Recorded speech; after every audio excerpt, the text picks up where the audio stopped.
Hi friends, कैसे हैं आप? आई होप अच्छे होंगे। नॉर्थ अमेरिका के फिजिकल मैप में कल हमने किया था। इम्पॉर्टेंट हम सागर कर चुके हैं। ठीक है। इम्पॉर्टेंट आइलैंड्स के बारे में हम जान चुके हैं। इम्पॉर्टेंट बे हमने देख लिए थे, जैसे हडसन बे, जेम्स बे, बैफिन बे, इन सब के बारे में हमने देखा था। इम्पॉर्टेंट रेंज हम कर चुके हैं, Brooks Range, Alaska Range, Mackenzie mountain, Coast Range, और इन रेंज की सर्वोच्च चोटियाँ, इनके बारे में हम देख चुके हैं। और हमने लेक्स के बारे में नॉर्थ अमेरिका की जानकारी ली थी।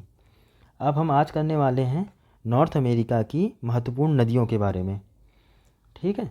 तो हम सबसे पहले करेंगे यूकॉन नदी के बारे में जानेंगे। ये कहाँ से निकलती है और किस महासागर में जा गिरती हैं, और इनके किनारे अगर कोई अवस्थिति है इम्पॉर्टेंट तो उसको भी हम देखेंगे। तो यूकॉन नदी के बारे में जानते हैं।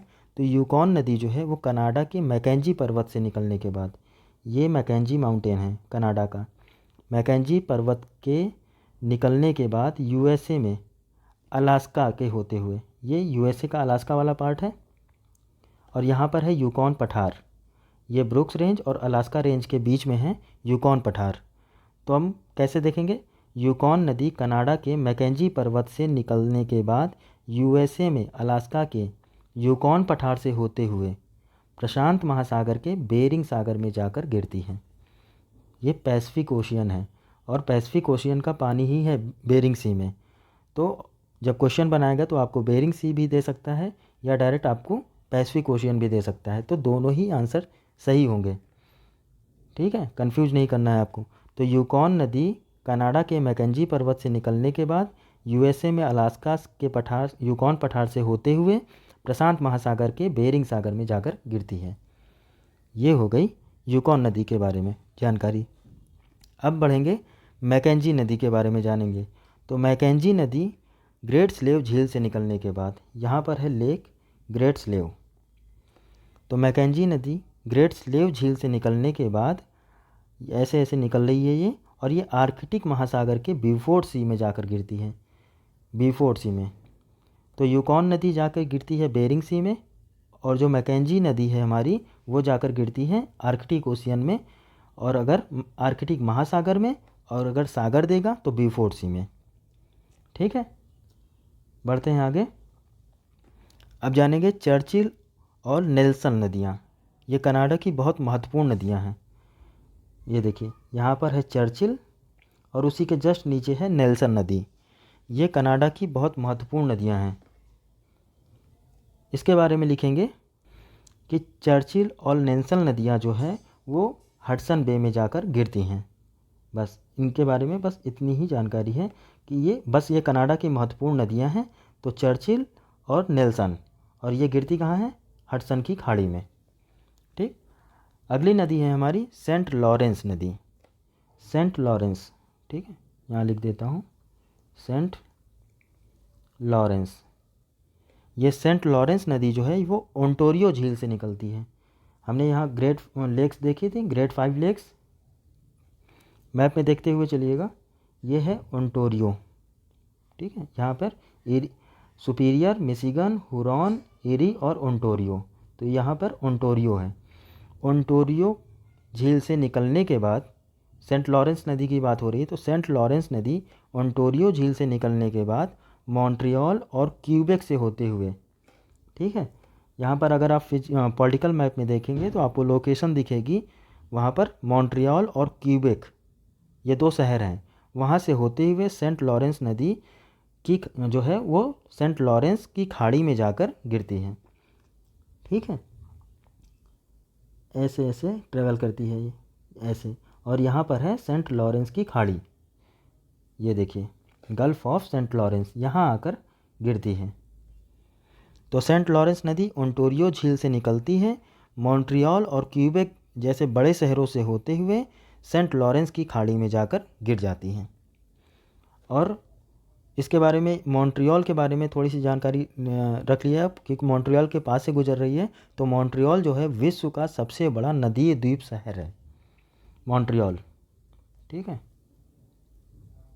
ये सबसे बड़ा, विश्व का सबसे बड़ा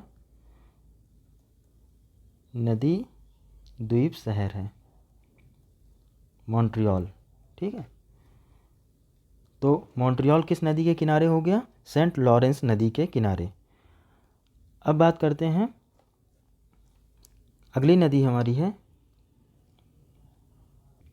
अगली इम्पॉर्टेंट नदी है हमारी जो अपलेशियन माउंटेन से निकलती है। ये है हमारा यहाँ पर अपलेशियन माउंटेन। तो अपलेशियन पर्वत से निकलने वाली हडसन नदी, यहाँ पर देखेंगे यहाँ से निकलती है, ये ऐसे आके ये हडसन नदी, देखिए यहाँ पे हडसन लिखा हुआ है, ठीक है। हडसन नदी न्यूयॉर्क सिटी से होते हुए, तो हडसन नदी के किनारे क्या हो गया? New York city. न्यूयॉर्क सिटी जो है वो हडसन नदी के किनारे है, हडसन नदी के किनारे, ठीक है। तो अपलेशियन पर्वत से निकलती है हडसन नदी और न्यूयॉर्क सिटी से होते हुए लॉन्ग आइलैंड के पास, यहाँ देखिए लॉन्ग आइलैंड है, कल हमने देखा था, लॉन्ग आइलैंड के समीप अटलांटिक महासागर में जाकर गिर जाती है, ठीक है। ये अटलांटिक ओशियन है, यहाँ आकर जो है हमारी हडसन नदी गिर जाती है। और ये न्यूयॉर्क सिटी जो है ये यूएसए में सर्वाधिक जनसंख्या वाला शहर है और सबसे ज़्यादा यहाँ पर वित्तीय और व्यावसायिक विकास भी हुआ है। वित्तीय एवं व्यावसायिक विकास सबसे ज़्यादा न्यूयॉर्क सिटी में ही हुआ है, ठीक है। अब देखें, और यहाँ पर जो न्यूयॉर्क सिटी में जो बड़ी बड़ी ऊंची ऊंची बिल्डिंगें हैं उसके कारण इसको सिटी ऑफ स्काई स्क्रैपर भी कहते हैं। तो न्यूयॉर्क का क्या कहते हैं? न्यूयॉर्क को पूछ सकता है, न्यूयॉर्क सिटी को city of sky scraper, city of sky scraper भी कहते हैं, ये आप नोट कर सकते हैं, ठीक है। बढ़ते हैं आगे, अगली नदी के बारे में देखेंगे। तो अभी तक हमने क्या देखा? अभी हमने देखा कि यूकॉन नदी के बारे में हमने जाना, यूकॉन के बाद हमने देखा चर्चिल और नेल्सन नदी के बारे में, और हमने उसके बाद देखा हडसन नदी के बारे में। तो हम 4 महत्वपूर्ण नदियां कर चुके हैं, ठीक है। अब हम बात करेंगे, एक बार फिर से रिवीजन करना चाहते तो कर लीजिए। देखिए यूकॉन नदी कहाँ से निकल रही है? तो मैकेंजी माउंटेन से निकल रही है और ये जाकर गिरती है कहाँ? पैसिफिक ओशियन के बेरिंग सागर में, ठीक है। दूसरी महत्वपूर्ण नदी हमने की द ग्रेट स्लेव से जो निकल रही है लेक, उसका नाम है हमारा मैकेंजी नदी, ठीक है, मैकेंजी नदी, और ये आर्कटिक ओशियन में जाकर गिर रही है। ये 2 नदियाँ हो गई। तीसरी नदी हमने की थी चर्चिल और नेल्सन, ये जो है चर्चिल और नेल्सन ये हडसन बे में जाकर गिरती हैं। अगली नदी हमने की यहाँ पर जो अपलेशियन माउंटेन से निकलती है हडसन नदी, अपलेशियन माउंटेन से यहाँ से निकलती है हडसन नदी और जाकर अटलांटिक ओशियन में जाकर गिर जाती है। और हडसन नदी के किनारे कौन सा महत्वपूर्ण शहर है? तो न्यूयॉर्क सिटी, ठीक है। अब अगली नदी है हमारी जो सुपीरियर झील से निकलती है, सुपीरियर उच्च भूमि से निकलने वाली नदी है, उसका नाम है मिसिसिपी। ये सुपीरियर लेक है और ये हाईलैंड है हमारा, ठीक है, कल हमने देखा था। ये हमारा कोस्ट रेंज था, कास्केड रेंज था, सियरा नेवादा था, उसके बाद ग्रेट बेसिन, रॉकी माउंटेन, और उसके बाद इंटीरियर हाईलैंड, ये हमारा इंटीरियर हाईलैंड था, हाईलैंड। उसके बाद आ गया था हमारा लोलैंड, उसके बाद हम आ गए थे अपलेशियन माउंटेन पे, फिर अटलांटिक कोस्ट पे, और फिर अटलांटिक ओशियन पे। ये हमारा क्रम था, ठीक है, ये क्रम याद रखिएगा। तो सुपीरियर उच्च भूमि से निकलती है हमारी मिसिसिपी नदी, जो सेंट्रल लो लैंड से होते हुए यहाँ से निकली और लो लैंड से होते हुए ये सीधे जो है मैक्सिको की खाड़ी में जाकर गिरती है मिसिसिपी नदी। ये देखिए यहाँ पर मिसिसिपी डेल्टा भी लिखा हुआ है, यहाँ आकर गिरती है और ये मिसिसिपी नदी जो है अपना डेल्टा बनाती है और ये गल्फ़ ऑफ मैक्सिको में आकर गिरती है। और इस नदी के मुहाने पर जो है न्यू ऑर्लियंस, ये न्यू ऑर्लियंस एक बंदरगाह है, बहुत इम्पोर्टेंट है, ठीक है, न्यू ऑर्लियंस बंदरगाह है इसी नदी के मुहाने पे, तो ये इम्पोर्टेंट हो गया, ठीक है। और क्योंकि ये मैक्सिको की खाड़ी में गिर रहा है, तो मैक्सिको की खाड़ी और किस चीज़ के लिए फेमस है? तो मैक्सिको की खाड़ी में तेल भंडार बहुत है। ये जो डेल्टा है ये देख रहे हैं आप हल्के सा नीले कलर का, ये अपतटीय क्षेत्र जो है यहाँ पर जो है तेल का भंडार बहुत प्रचुर मात्रा में है और उत्पादन की दृष्टि से भी बहुत महत्वपूर्ण है। यहाँ से तटीय क्षेत्रों में खनिज तेल भंडार का उत्खनन किया जाता है, ठीक है। अब जो है उसके अलावा मिसिसिपी का जो डेल्टा है यहाँ पर कृषि के लिए भी बहुत महत्वपूर्ण है। मिसिसिपी डेल्टा कृषि के लिए बहुत महत्वपूर्ण है। ठीक, चावल और चीनी, चावल और चीनी यानी कि जो है चीनी का यहाँ से निर्यात आयात खूब ज़बरदस्त तरीके से होता है। अब आ जाते हैं मिसौरी नदी। ठीक है, मिसौरी के बारे में हम जानेंगे। तो मिसौरी नदी जो हमारी है, ये देखिए यहाँ से ग्रेट प्लेन्स के पास से निकल रही मिसौरी नदी। ठीक है, और ये उसके बाद हाईलैंड से होते हुए सीधे लोलैंड की तरफ जाती है और इधर से आ रही है हमारी मिसिसिपी नदी, और ये दोनों यहाँ आकर मिलती हैं। और जिस जगह पर मिलती हैं ये, वो सेंट लुइस एक प्लेस है, यहाँ पर आकर ये मिलती हैं। ठीक है, उसके बाद ये दोनों मिलकर मिसिसिपी के नाम से जो है नदी आगे बढ़ती हुई ये गल्फ़ ऑफ मैक्सिको में जाकर गिरती है। अब मिसिसिपी के किनारे दो इम्पोर्टेंट शहर और भी बसे हुए हैं, उनका नाम आप देख लीजिए। इसका नाम है सेंट पॉल, सेंट पॉल और मिनियापोलिस, मिनियापोलिस। इन दोनों को जो है जुड़वा शहर की उदाहरण भी माना जाता है, सेंट पॉल और मिनियापोलिस, और ये दोनों मिसिसिपी नदी के किनारे ही हैं। ठीक, अब बढ़ते हैं आगे अगली नदी पे। अगली महत्वपूर्ण नदी है वो है हमारी रॉकी पर्वत से निकलने वाली रियो ग्रांडो नदी। ठीक है, ये देखिए यहाँ पर है रियो ग्रांडो। तो ये निकल कहाँ से रही है, तो ये रॉकी पर्वत से निकल रही है। ठीक है, ये रॉकी माउंटेन है, यहाँ से मान लीजिए यहाँ से ये निकल रही है, और ये ऐसे ट्रेवल करते हुए ये जाकर गल्फ़ ऑफ मैक्सिको में ही जाकर ये भी गिरेगी, लेकिन यूएसए और मैक्सिको की सीमा बनाते हुए ये निकलती है। ठीक है, ये देखिए, ये मैंने जो लाइन बना रखी है आप ऐसे देखिए, ये यूएसए और मैक्सिको की प्राकृतिक जो है सीमा बनाते हुए ये नदी ट्रैवल करती है और गल्फ़ ऑफ मैक्सिको में जाकर गिरती है। तो गल्फ़ ऑफ मैक्सिको में दो महत्वपूर्ण नदियाँ गिर रही हैं। पहली जो है वो है मिसिसिपी। ठीक है, मिसिसिपी नदी, क्योंकि ये मिसिसिपी के नाम से ही गिर रही है इसलिए मिसिसिपी, लेकिन उसकी महत्वपूर्ण सहायक नदी है मिसौरी। तो ये मिसौरी ये यहाँ आकर मिल जाती है सेंट्रल प्लेन्स पे, यहाँ से वो मिसिसिपी के नाम से आगे ट्रेवल करती है और गल्फ़ ऑफ मैक्सिको में जाकर गिरती है। और दूसरी क्या है, रॉकी माउंटेन से निकलने वाली महत्वपूर्ण नदी है रियो ग्रांडो, और ये इम्पॉर्टेंट इसलिए हो जाती है क्योंकि ये यूएसए और मैक्सिको की सीमा, प्राकृतिक सीमा बनाते हुए जो है गल्फ़ ऑफ मैक्सिको में जाकर गिर रही है। ठीक है, दूसरी रॉकी माउंटेन से निकलने वाली महत्वपूर्ण नदी है, उसका नाम है कोलोराडो नदी। ठीक है, देखेंगे कोलोराडो नदी के बारे में। तो ये रही हमारी कोलोराडो नदी, यहाँ पे आप देख रहे हैं, एक सेकंड, ये है कोलोराडो नदी। ठीक है, स्पेलिंग आपको क्लियर नहीं हो रही, मैं लिख दे रहा हूँ, कोलोराडो रिवर।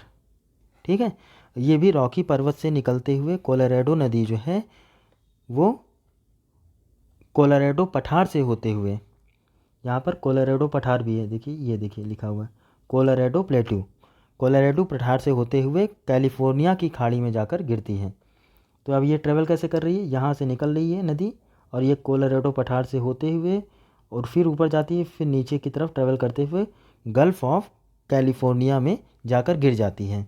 और इस नदी से निर्मित जो गहरी घाटी होती है उसको ग्रैंड कैनियन कहते हैं। जो गहरा गार्ज बनाती है ना, उसको हम ग्रैंड कैनियन कह रहे हैं, ग्रैंड कैनियन। इस ये गार्ज बनाती है ये नदी, कोलोराडो नदी। ठीक है, और यूएसए के अरियोना राज्य में है ये। ठीक है, ये जो ग्रैंड कैनियन बन रहा है ये यूएसए के अरियोना ये स्टेट है यूएसए का, वहाँ पर है ये ग्रैंड कैनियन जो गार्ज बना रहा है। ठीक है, और इसी नदी पर निर्मित है महत्वपूर्ण बांध, उसका नाम क्या है, हूवर।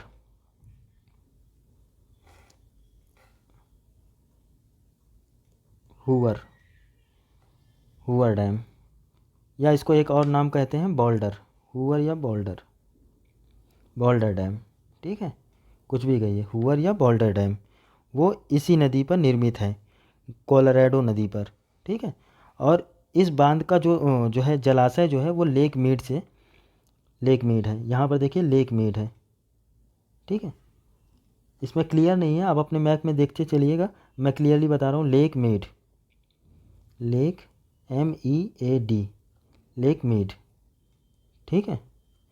ये हो गया रॉकी माउंटेन से निकलने वाली कोलोराडो नदी के बारे में जानकारी। देखते हैं कि रॉकी माउंटेन से कौन सी दो नदियाँ निकली। एक निकली थी हमारी ये रियो ग्रांडो और दूसरी हमारी निकली कोलोराडो नदी। रियो ग्रांडो जाके गिर रही है मैक्सिको की खाड़ी में और कोलोराडो नदी गल्फ ऑफ कैलिफोर्निया में, ठीक है। अब आते हैं अगली नदी में।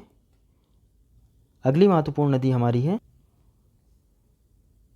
ये नदी भी रॉकी माउंटेन से ही निकलती है और उस नदी का नाम है कोलंबिया, ठीक है। नाम मैं लिख देता हूँ, कोलंबिया, ठीक है। कोलंबिया नदी ये रॉकी माउंटेन से निकलती है और कोलंबिया स्नेक पठार से होते हुए ये प्रशांत महासागर में जाकर गिर जाती है। और कोलंबिया की एक महत्वपूर्ण सहायक नदी है जिसका नाम है स्नेक, ठीक है। ये देखिए यहाँ पर ये होगा स्नेक जो कोलंबिया की सहायक है और रॉकी माउंटेन से ये नदी मुख्य नदी निकल रही है, इसका नाम है कोलंबिया, ठीक है, कोलंबिया। और ये प्रशांत महासागर में जाकर गिर जाती हैं। अगली बढ़ते हैं, अगली नदी की तरफ चलेंगे। अगली जो महत्वपूर्ण नदी है वो भी हमारी जो है वो कनाडा के रॉकी माउंटेन से, यानी कि जो रॉकी माउंटेन जो कनाडा में अवस्थित है, ये विस्तार इसका ऐसे है ना लंबा सा, तो जो कनाडा में इसका हिस्सा आता है वो फ्रेजर नदी, ठीक है। ये देखिए यहाँ पर लिखा हुआ है फ्रेजर नदी, ये ऐसे देख रहे होंगे आप, फ्रेजर FRASER, फ्रेजर रिवर, ठीक है। फ्रेजर रिवर जो है कनाडा के रॉकी माउंटेन से निकलने के बाद, ठीक है, कनाडा के रॉकी माउंटेन से निकलने के बाद ब्रिटिश कोलंबिया पठार से होते हुए, यहाँ पर ये देखिए ब्रिटिश कोलंबिया पठार, ठीक है, कोलंबिया पठार लिखा हुआ है, ठीक। और यहाँ से होते हुए ये सीधे वैंकूवर आइलैंड के पास, यहाँ पर है ये वैंकूवर आइलैंड, ऐसे जाती है और ऐसे ट्रेवल करते हुए वैंकूवर द्वीप के समीप जो है पैसिफिक ओशियन में जाकर गिर जाती है। तो क्या होगा इसकी स्थिति कि एक रॉकी माउंटेन से निकलती है और ऐसे नीचे की तरफ ट्रेवल करती है, फिर थोड़ा सा ऊपर की तरफ ट्रेवल करती है और यहाँ पर है वैंकूवर आइलैंड, तो वैंकूवर आइलैंड के पास जाकर ये गिर जाती है और यहाँ पर है पैसिफिक ओशियन, तो ये पैसिफिक ओशियन में जाकर गिर रही है नदी। और इसी के नदी के मुहाने पर ही है वैंकूवर बंदरगाह भी है, ठीक है, वैंकूवर पोर्ट भी है इसी नदी के किनारे। तो फ्रेजर नदी के किनारे है वैंकूवर पोर्ट। ये हो गई हमारी रॉकी माउंटेन की नदियाँ। ये है हमारी उत्तर अमेरिका की महत्वपूर्ण नदियाँ। अच्छा, एक इम्पॉर्टेंट नदी छूट गई, बहुत इम्पॉर्टेंट है, जो अपलेशियन पर्वत से निकलती है। अपलेशियन पर्वत से हमने एक देखा था कि वो निकल रही थी हमारी हडसन नदी, ठीक है, हडसन नदी जो हमारी जो है अटलांटिक ओशियन में जाके गिर रही थी और हमारे इसके किनारे बसा हुआ कौन सा शहर था, न्यूयॉर्क सिटी, ठीक है। दूसरी जो महत्वपूर्ण नदी है वो भी अपलेशियन पर्वत से निकलने वाली नदी है और उसका नाम है पोटोमैक, ठीक है, पोटोमैक रिवर, ठीक। ये भी हमारी अपलेशियन माउंटेन से ही निकलती है। और यूएसए की प्रशासनिक राजधानी